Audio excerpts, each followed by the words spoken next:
Eh, va- Como se puede apreciar en mi diapositiva, básicamente lo que vengo a presentar hoy es tratar de esbozar algunos elementos para pensar la economía política de los bancos centrales. Es todavía un trabajo en progreso, así que es la primera vez que estoy, digamos, presentando públicamente algunas de estas ideas más allá del salón de clase.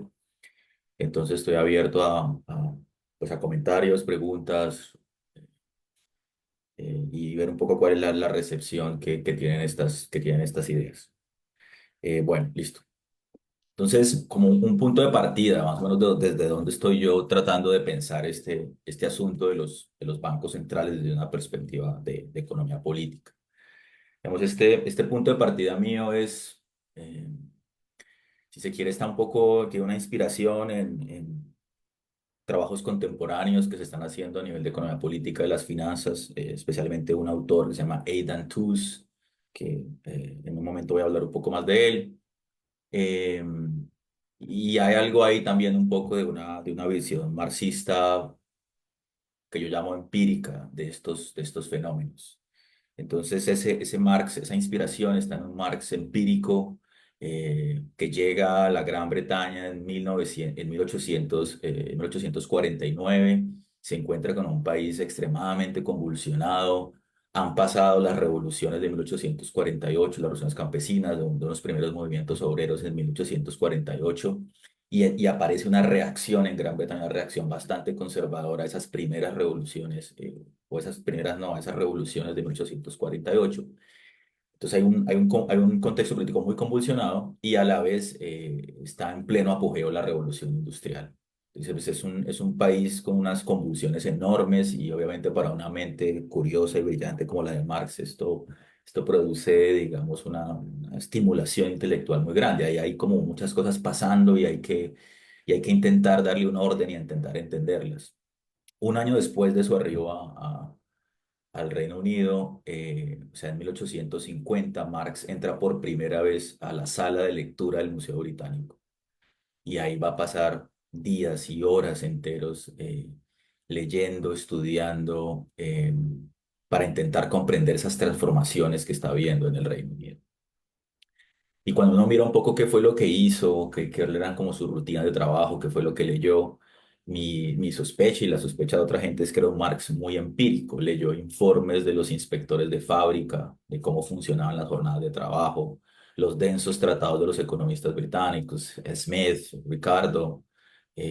Estudió diagramas de maquinaria de última generación. Yo creo que es como el equivalente de lo que uno haría hoy si se pusiera a estudiar los datos del DANE para mirar cómo funciona el mercado de trabajo, los reportes de los ministerios de trabajo, un poco de ingeniería, por supuesto tenía acceso a los periódicos a nivel mundial, eh, de manera que ese trabajo que está ahí lo describe el Migration Museum, que intenta como rastrear este periodo de la vida de Marx en Londres como una visita permanente a la sala de lectura de este museo, perdón, de esta biblioteca le permite adquirir una información empírica crucial, tanto para sus opiniones políticas que salen en el New York Daily Tribune, como para su obra posterior, que es El Capital. Esta gráfica que está acá ilustra un poco cuál era como el ambiente intelectual que se veía en esta sala de lectura, ¿no? Era un permanente, un acceso a fuentes de información, digamos, para la época impresionante, que te daba acceso a esa información empírica. Uy, me devolví. Acá. Entonces, digamos, esta visión de un Marx un poco más empírico, por supuesto, también después hay un Marx muy teórico, muy conceptual, que va a desarrollar un montón de categorías teóricas y hasta donde tengo entendido, parte de estudiar ese trabajo teórico ya ha sido abordado por otras personas en este coloquio. Eh, Sin embargo, lo que yo voy a hacer es un poco más en esa línea que acabo de mostrar, más trabajo empírico y no tanto una teorización abstracta. Entonces aquí un referente mío es Aidan Tooze, recomiendo sus libros sobre historia económica reciente, pero también es una persona muy activa en otros medios digitales, tiene un podcast demasiado interesante, un Substack donde publica a una velocidad impresionante. Recomiendo su trabajo. Entonces Aidan Tus nos dice algo que me parece a mí interesante. Si uno adhiere a una visión de la historia como una historia contingente y un proceso abierto, de final abierto, y que por tanto es susceptible a un cambio transformador, ese propósito de transformación social parece beneficiarse si uno tiene una comprensión empírica, profunda, seria del funcionamiento del aparato financiero moderno del poder y el dinero. Así lo llama Tus, el aparato financiero moderno del poder y el dinero. Y la palabra aparato tiene una tradición en el marxismo dura, refleja una carga de que hay una materialidad, y cuando pensamos en una materialidad no solamente estamos eh, pensando en una materialidad física de cemento, piedra, varillas, sino una materialidad de que hay unos poderes causales ahí en el funcionamiento de esas instituciones que es necesario entender si uno quiere más o menos vislumbrar las formas de poder que están ligados a esta estructura financiera o a este aparato financiero. Ese aparato financiero incluye bancos centrales, eh, sistemas crediticios mayoristas, bancos en las sombras, reguladores. Pero los bancos centrales juegan un rol ahí importante. Entonces, entendamos bien ese funcionamiento empírico de este aparato de financiero moderno, y ahí pueden haber claves para pensar la transformación social. Listo, entonces ese es mi punto de partida, ¿no? Para no decepcionarlo desde el principio, no van a encontrar en esta presentación una gran teorización empírica, una gran teorización teórica, sino más bien ir a pensar los detalles empíricos y concretos de esa materialidad del funcionamiento del aparato financiero moderno, y en este caso con un foco especial en los bancos centrales. Entonces, los bancos centrales como actores políticos, digamos, hay dos líneas que voy a trabajar para pensar esta economía política. Y es, los bancos centrales son actores tecnocráticos, por supuesto, pero también son actores políticos. Pero los actores políticos que nosotros, o que yo que tengo, digamos, en esta estructura, en mi marco teórico, por así decirlo, no son políticos que están buscando votos o participando en elecciones. No, no, no se trata de eso. Básicamente los llamamos actores políticos porque van a intervenir en la coyuntura eh, con elementos que rebasan, digamos, lo que sería la técnica monetaria propiamente dicha. Entonces, una primera forma de ver esto va a ser lo que yo llamo los banqueros centrales como intérpretes de su mandato. Y entonces, más allá de esta visión convencional en la que los banqueros centrales reciben un mandato y realizan actividades técnicas, decisiones técnicas para cumplir ese mandato que se les ha entregado en el caso colombiano a nivel constitucional, vamos a ver que estos banqueros centrales no solo están restringidos por un mandato, sino además le dan forma a ese mandato, porque ese mandato debe ser interpretado. Y por otro lado, usando una literatura más reciente, también los banqueros centrales pueden ser pensados como actores que construyen una reputación, se están relacionando con los distintos actores significativos de la sociedad, sector financiero, gobierno, finanzas, trabajadores, y ahí van a construir una reputación. Y esa reputación pues le da una especie de agencia a los bancos centrales, cómo quieren ser percibidos, cómo quieren ser tomados, de dónde viene su respaldo político. Y van a tomar decisiones para construir esa reputación, para defenderla, para cambiarla si es necesario, dependiendo de las circunstancias políticas. Entonces, en ese sentido, también son un actor político. Entonces, para profundizar un poco más en lo de los intérpretes, los banqueros centrales como intérpretes del mandato, eh, digamos, la banca central normalmente se percibe como una función técnica desligada de las cuestiones democráticas, y se ha considerado que la política monetaria es muy importante como para dejar las manos de la política o de los políticos. Los políticos son como unos monstruos que lo único que harían sería mal usar los poderes monetarios para intentar perseguir sus intereses, y por eso había crear situaciones hiperinflacionarias que nos lleven, digamos, a una situación horrorosa. Y entonces se considera que la política y la democracia no deberían intervenir mucho en la decisión de política monetaria, y que eso es un ámbito separado donde unas personas movidas únicamente por, digamos, razones técnicas deben tomar las decisiones. Eric Monet acaba de publicar un libro, 2023 en francés, y la traducción al inglés está en el 2024, donde cuestiona un poco esto y dice, finalmente, esos episodios que existieron, por ejemplo, en América Latina de hiperinflaciones, no son responsabilidad necesariamente de que la democracia produzca siempre y en todo lugar malos resultados de política monetaria. Es por el contrario, más bien una situación en la cual la democracia funcionó mal, y al funcionar mal terminamos en esos excesos hiperinflacionarios. Pero en principio la democracia puede pensarse de una mejor manera. eh, para trabajar problemas monetarios y pensar los bancos centrales. Entonces, Monet nos recuerda que las discusiones de los bancos centrales involucran conocimientos técnicos, pero también valores humanos. Entonces, uno puede plantearse al menos tres escenarios donde los valores humanos, cuando digo valores humanos, estoy pensando en valores epistémicos y no epistémicos. Epistémicos pueden ser la idea de pronosticar bien la inflación, por ejemplo, o entender los mecanismos subyacentes.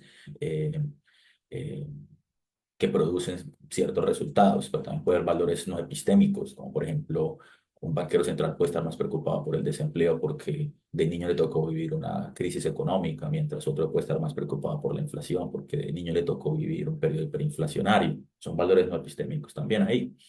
Entonces, pero digamos, hay tres áreas de esta influencia de los valores en los bancos centrales, que es difícil, insisto, saber si son puramente valores técnicos o no, porque hay muchas razones ahí mezcladas. Entonces, lo primero es la existencia de un banco central independiente.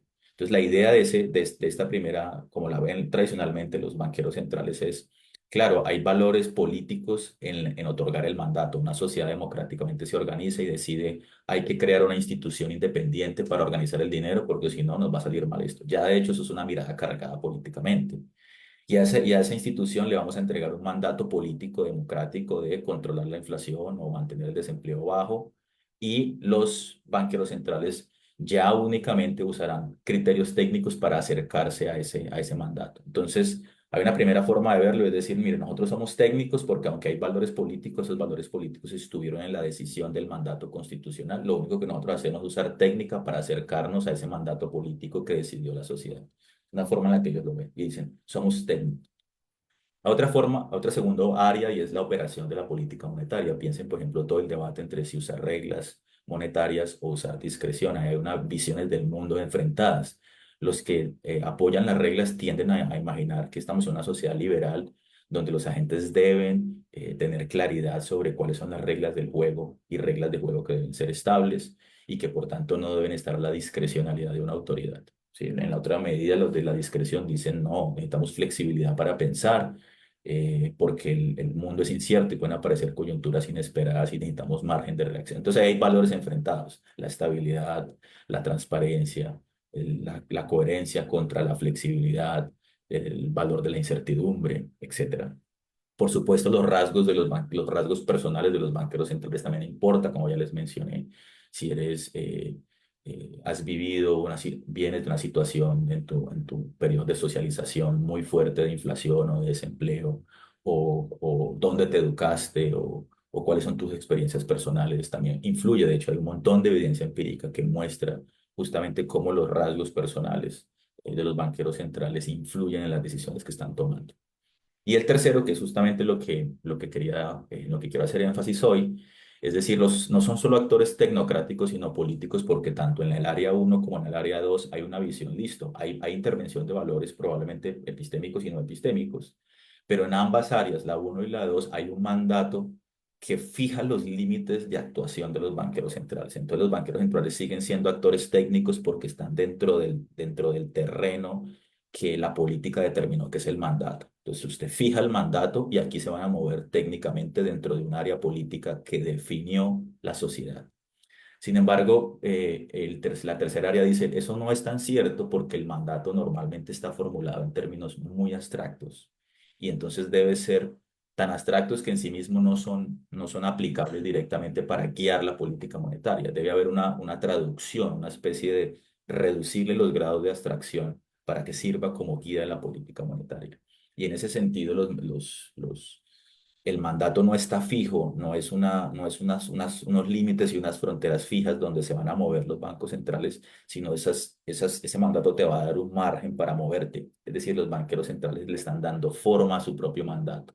Por supuesto, esa interpretación no está libre de restricciones, no pueden salir a decir cualquier cosa, pero sí hay un margen de acción donde ese mandato se puede mover. Y por tanto, en la medida que los banqueros centrales reinterpretan su mandato con un propósito, claramente entran en el terreno de la política.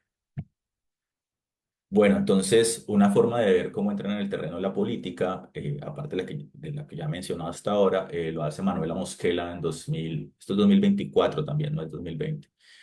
Publica este libro donde los caracteriza como constructores de reputación.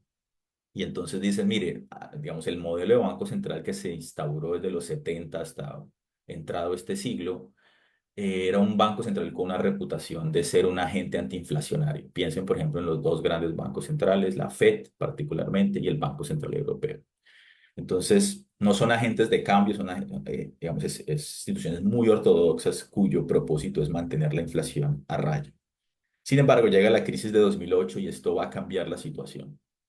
Em, Tienen que evitar un colapso financiero y entran en una situación muy particular y es que la reacción del Banco Central, de estos dos bancos centrales, es bajar la tasa de interés, como dice el manual de texto, pero la tasa de interés se va a acercar a cero y las economías no se han reactivado. Y los mejores modelos usados por estos bancos centrales plantean la posibilidad eh, o plantean que la respuesta correcta debe ser una tasa de interés real negativa. Sin embargo, para el Banco Central no es posible. Económicamente no se lo puede imaginar, pero hay muchos problemas legales para llevar la tasa de interés a una tasa negativa, a un terreno sustancialmente negativo, porque inmediatamente los ahorradores sacarían todos sus ahorros y seguirían al efectivo y la política monetaria sería completamente inefectiva. Entonces ahí aparece un problema. ¿Qué hace el Banco Central? ¿Qué hace la política monetaria? Y empiezan a aparecer nuevas ideas para intentar, a pesar de estar en un límite de tasa de interés cero, poder estimular las economías. Pero eso va a implicar que los bancos centrales más grandes, ya Japón lo había hecho, pero para Estados Unidos y para Europa era entrar en un terreno desconocido. Y en ese terreno, al entrar en ese terreno desconocido, en la práctica empieza a operar una transformación del mandato. Ya no es simplemente controlar la inflación, sino te estás preocupando por la estabilidad financiera y te vas a preocupar por el producto, por el sostenimiento de la economía. Es decir, que empieza una reconstrucción de su reputación. En ese momento la inflación no es un problema, estamos en plena crisis de 2008 y entonces el banco, o sea, un banco que mantenga su reputación dice, yo estoy tranquilo, mi trabajo es mantener la inflación, si la economía se quiebra, pues que se quiebre. O sea, mi mandato constitucional no es ese. Esa hubiera podido ser una respuesta perfectamente válida, pero decidieron no hacerlo. Decidieron, no, no, no, pues, la inflación está controlada, pero nosotros tenemos aquí otra responsabilidad. Y probablemente lo que sintieron es que si dejaban hundir la economía, la gente se preguntaría, ¿para qué tienes bancos centrales si no es para que usen estos poderes de la liquidez y rescatar la economía en momentos de urgencia? Y entonces es cuando va a haber un cambio de paradigma y es, vamos a salir un poco de esta neutralidad política y conservadurismo y metámonos en un terreno desconocido. Entonces arrancan unos procesos, lo que llaman la expansión cuantitativa, que es básicamente el Banco Central sale a comprar activos públicos y privados, de manera que usted pueda sostener el precio de esos activos y no deje que se quiebre. Ahora, cuando uno mira la revisión histórica de lo que pasó, estas decisiones de comprarle activos a empresas privadas, a grandes bancos de inversión, se hizo en coordinación con la política fiscal. Pues básicamente le decían al ministro de Hacienda gringo europeo, bueno, ¿lo compramos o no? Y hubo unos que le rescataron y otros que no. Por ejemplo, el caso más claro fue el de Lehman Brothers, que lo dejaron quebrar. Aunque hubo, digamos, la presentación, la forma en la que venden estas decisiones es que está basada en disputas o en miradas técnicas. Lo cierto es que no había ninguna razón para no rescatarlo técnicamente, lo podías hacer. Pero había un clima político ya muy adverso en Estados Unidos. Estás rescatando bancos mientras a la vez la gente está perdiendo sus empleos. Entonces, políticamente había que tener una víctima, es un poco la narrativa de Manuela Mosquera. Y este titular del New York Times creo que recoge un poco esa sensación del momento. Lehman tenía que morir para que el resto del sector financiero pudiera vivir. Entonces usted entrega un sacrificio a la opinión pública, se cae un gran banco de inversión y eso da un espacio político para salvar otros bancos y mantenerlos a flote. Como resultado de estas transformaciones, el Banco Central Europeo va a empezar, por ejemplo, a prestarle incluso más atención a los problemas climáticos y la Fed le empieza a prestar más atención a los problemas de desempleo. Y esa transformación en su reputación está ocurriendo en ese sentido. Empieza a minarse su reputación como un agente puramente antiinflacionario y necesitan respaldo político de otros sectores.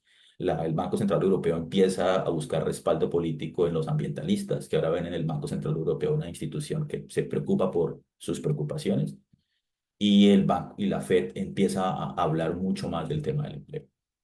Si uno piensa en el caso colombiano, eh, digamos, hay como varios, este proceso de interpretación del mandato también ha ocurrido en tres momentos claves de la Constitución del 91, la Ley del 31 del 96, y hay una sentencia de la Corte Constitucional del 99 que dice, listo, la función principal del banco es la estabilidad de los precios, pero en coordinación con la política económica general. ¿Cómo interpretar eso? Bueno, eso tiene muchas posibles interpretaciones. Si uno mira lo que entendió el banco y está actualmente en la página del banco, dice, listo, mi trabajo principal es la estabilidad de los precios eh, en consonancia con el máximo producto sostenible. Entonces, la forma en la que ellos entienden la coordinación es que haya una inflación que sea coherente, una inflación controlada que sea coherente con el máximo producto sostenible. Bueno, la idea que tenía la Corte Constitucional, que me parece una idea de avanzada en el 99, es que dicen, bueno, finalmente, ¿por qué la coordinación importa? Porque la coordinación permite o entrevé que hay una interrelación compleja entre sistemas económicos y que subir o bajar una variable le pega a otra variable. Yo creo que esto de la Corte Constitucional es muy interesante, sobre todo para los economistas que están muy acostumbrados a pensar en ceteris paribus y en sistemas aislados. Aquí hay una idea de la complejidad que la Corte valoró y por eso dijo la coordinación importa. Sin embargo, esa coordinación creo que tuvo una interpretación muy estrecha de parte del Banco de la República, que lo ve simplemente como llevar la coordinación implica llevar la economía a un nivel de crecimiento eh, que es compatible con, digamos, una estabilidad de precios. Y eso tiene una interpretación muy particular que yo desarrollo en esta columna que publiqué en Razón Pública. No voy a entrar en todos los detalles, ahí está el código QR. Y esa interpretación básicamente lo que propone es eh, que hay una tasa de desempleo natural que evita presiones inflacionarias y yo pues trato de argumentar en esta columna que esto implícitamente tiene, digamos, un sesgo antitrabajador. Entonces, los que estén interesados lo pueden revisar ahí. Ahora, quiero hacer énfasis hoy en el cambio climático. Me quedan 5 minutos, pero es que voy a intentar moverme rápido. Digamos, este es Jay Powell, un banquero central que yo admiro un montón. Me parece que ha hecho un trabajo muy interesante, o hizo hasta el momento un trabajo muy interesante. Veremos qué pasa ahora.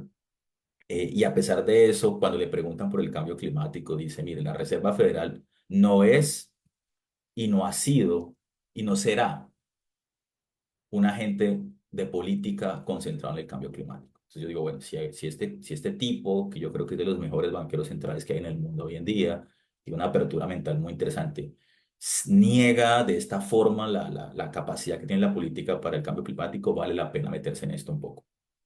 Entonces, eh, eh, pensemos cambio climático. Entonces, el cambio climático uno lo puede medir con lo que llaman el ENSO en español, el Niño Southern Oscillation, que es un fenómeno que cambia la presión atmosférica global y afecta la presión del nivel del mar y la temperatura de la superficie del mar.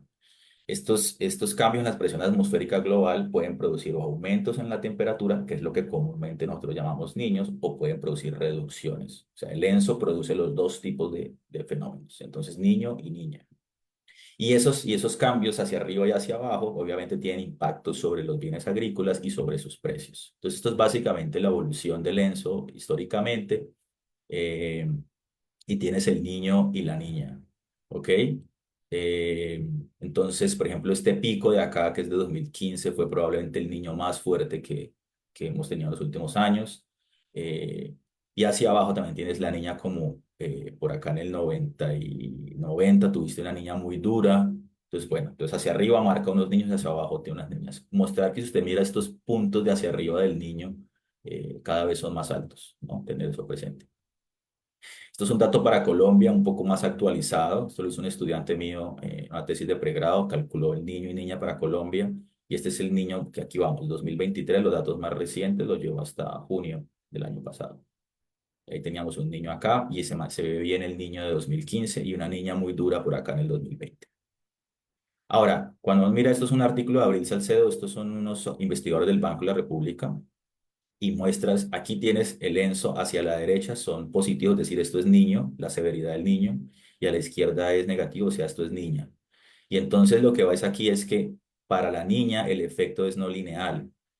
Digamos, si la niña es muy fuerte, entonces, y aquí tenemos la inflación de alimentos. ¿Ok? Entonces, si la niña es muy fuerte, tiene esta relación con pendiente negativa con respecto a la niña, y luego aquí se vuelve ligeramente positiva.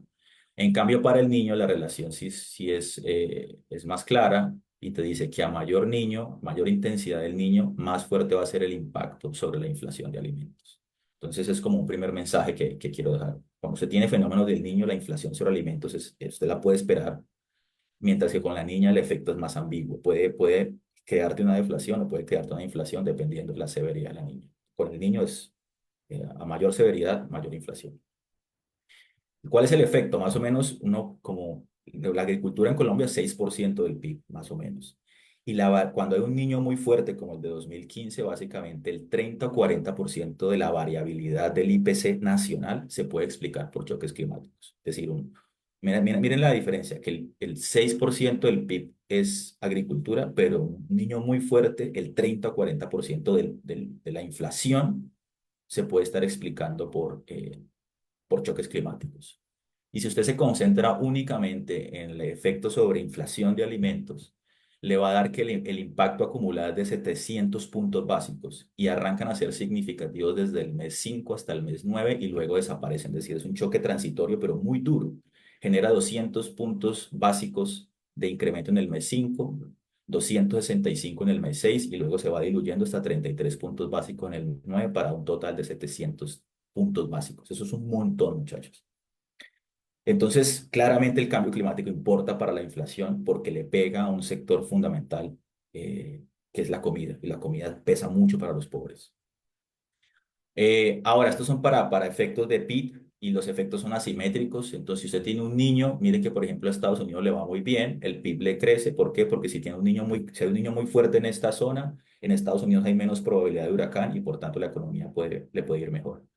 Pero, por ejemplo, a Sudáfrica le va muy mal, a Brasil le va muy mal, o a Australia le va mal, mientras que a los socios comerciales de Estados Unidos, China o Canadá le va muy bien. Entonces hay unos efectos asimétricos, lo cual dice la coordinación para solucionar este problema va a ser difícil, porque hay gente que le va bien mientras a otros les va mal. ¿Para qué hacer los bancos? ¿Qué deben hacer los bancos centrales? Pues la reacción tradicional es, hay inflación de alimentos, inflación general, subamos la tasa de interés. Esto puede apagar el incendio de corto plazo, pero al costo de sacrificar tu capacidad de largo plazo. ¿Por qué? Porque si tú encareces el crédito hoy, pues lo que estás haciendo es hacer más caro las inversiones necesarias que requiere la agricultura para prepararse para el cambio climático. Tú necesitarías sistemas de almacenamiento, riegos, una infraestructura que prepare la agricultura hacia el futuro, hacia los choques climáticos que van a seguir ocurriendo. Eh, Adicionalmente, hay un problema con los abastecimientos, digamos. Si uno piensa, por ejemplo, aquí los huevos, la relación entre abastecimiento, piénsenlo como cantidad y precio, pues el precio de los huevos. Hay momentos donde se comporta como uno espera. Entonces, aquí, por ejemplo, en el 2021 cae el abastecimiento de los huevos y los precios suben. Está muy bien comportado. Pero piensen, por ejemplo, esta zona de aquí, el abastecimiento está cayendo y los precios están cayendo. Es como raro o momentos donde el abastecimiento está subiendo acá y los precios están subiendo. Entonces, esto para los que estudian economía agrícola no es extraño, porque lo que está diciendo es que la forma en la que los precios de los bienes básicos alimentarios son muy volátiles y no los puedes predecir, digamos, con una estructura de oferta y demanda tradicional. Estos modelos se dejaron de usar, los modelos de telaraña, pero Jorge Renza todavía en mi época los enseñaba y yo creo que hay que volver a estas buenas costumbres y es entender que uno puede tener en el caso de los mercados agrícolas, puede tener un caso, digamos, bien comportado donde la forma en que los precios y las cantidades evolucionan te llevan al punto de equilibrio que vemos en microeconomía tradicional, pero que también puede evolucionar hacia tendencias explosivas y los precios se van a alejar del equilibrio o tendencias donde se queda girando en torno a un punto que no es de equilibrio. Entonces, esos modelos de telaraña te recuerdan que no hay razón para pensar que los mercados pueden por sí mismos llevar a unos precios de equilibrio. Y creo que esto motiva un poco ese razonamiento. Entonces, ¿qué pueden hacer? ¿Qué podemos hacer aquí? Y es que la sociedad debe empezar a pensar que la inflación, en presencia de choques climáticos que van a seguir aumentando los precios de los alimentos, la lucha contra esa inflación no puede estar restringida a los bancos centrales. Y debe pensarse de una estrategia amplia que involucre distintas facetas de la política pública. Ahí, por ejemplo, hay que recuperar una idea y es pensar en almacenamientos para enfrentar la volatilidad de los precios. Entonces, usted pueda mantener en ciertos almacenamientos, en ciertas bodegas, ciertas producciones que sean obviamente conservables, de manera que usted pueda aumentar o disminuir la oferta de esos bienes agrícolas y pueda influir sobre su precio. Habrá que pensar en una institución distinta al Banco Central para pensar estos problemas de cuánto inventario debes acumular y cuánto no. En Colombia hubo experiencias de ese sentido, creo que hay que recuperarlas y con mucha autocrítica corregir sus errores, pero también fortalecerlas y entender que si no pensamos y seguimos dependiendo únicamente de la tasa de interés, vamos a estar en problemas porque tenemos inflación de alimentos y sabemos que la inflación de alimentos, incluso electoralmente, es muy complicado eh, generar resultados, digamos, favorables para la democracia y creo que la experiencia norteamericana de estos días lo muestra muy bien. Entonces, la lucha contra la inflación no es un fenómeno netamente monetario y el Banco Central tiene una herramienta que es la tasa de interés que difícilmente puede, digamos, alterar estos problemas de corto plazo de los precios de los alimentos. Otra propuesta que tengo para el Banco Central es que el Banco Central debería ofrecer una línea de liquidez a un costo sustancialmente más bajo que la tasa oficial de política monetaria. Entonces, imagínense, hoy la tasa de interés oficial es 9,75, que usted la bajara una línea de crédito especial al 3% dirigida, sí, solo si es dirigida, es un crédito que se enfoca a preparar la agricultura para que mitigue los efectos de cambio climático. ¿Ok? Y entonces, en ese sentido, eh, digamos, no es un ejemplo nuevo, ya en la pandemia hubo bancos centrales que lo hicieron para apoyar pequeñas y medianas empresas. Y entonces te daría una forma de crédito barato para que la agricultura se prepare para estos choques de cambio climático.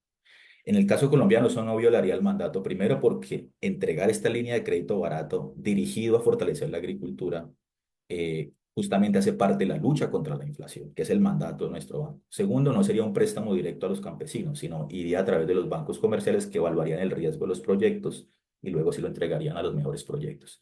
Y va a requerir una coordinación muy importante con la política fiscal. De hecho, yo creo que hay experiencias bonitas e interesantes como la actual que tiene el gobierno con el Grupo Bicentenario, que es un grupo de bancos para intentar movilizar crédito. Entonces, ahí hay una posibilidad. Final, ya para terminar, diversidad y deliberación democrática. Entonces, ya tenemos la idea de que estos bancos son actores políticos que construyen reputaciones y que interpretan sus mandatos. Entonces, eso va a implicar, si eso es así, es un hecho de la vida, deberíamos cambiar el modelo de legitimación democrática de los bancos centrales. No se trata de que les fijamos un mandato y que ellos toman decisiones para acercarse a ese mandato, sino se trata de que distintas visiones del mundo se enfrenten y puedan decir cuál es el mejor camino de acción. En ese sentido, una preocupación con los bancos centrales y particularmente con el colombiano es que son bancos centrales con muy poca diversidad en su liderazgo. Entonces, es un trabajo también en progreso que estamos haciendo, pero voy a mostrar un primeros resultados para que se hagan una idea. Esta primera gráfica es, en la Junta Directiva del Banco de la República hay 7 personas. Entonces, lo que cogimos desde 2010 hasta 2025 es la composición por características sociales y económicas de los miembros de la Junta Directiva. Esto es qué proporción de miembros de cada junta en estos años tiene un grado o egresó del pregrado de una universidad privada.